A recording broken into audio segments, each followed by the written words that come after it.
Happy Tuesday, and thanks for being with us. We are really glad that you've invited us into your life here for these few minutes as we think about the parable of the Good Samaritan.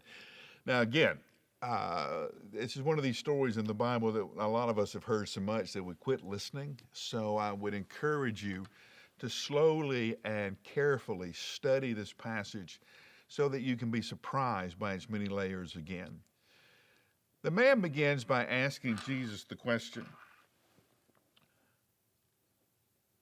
who is my neighbor?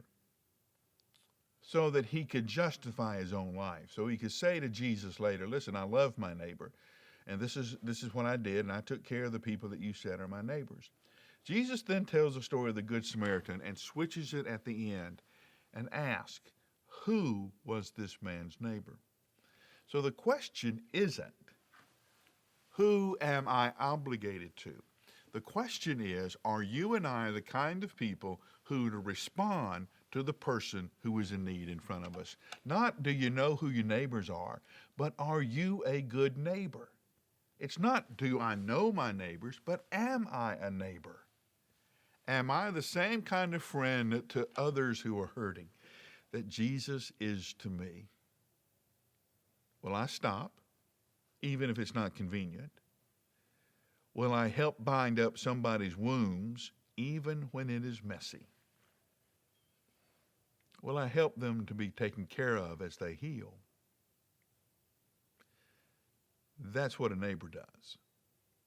That's what Jesus has done. Jesus has shown us what this kind of love looks like. And you and I walk by people who are hurting all the time. And we don't mean to do it, we just aren't paying attention. Maybe we're talking on the phone, or maybe we're thinking about something else. But we go by people every day and we never even see their face. Are you the kind of neighbor who knows who I am? Are you the kind of neighbor that would recognize if I'm there?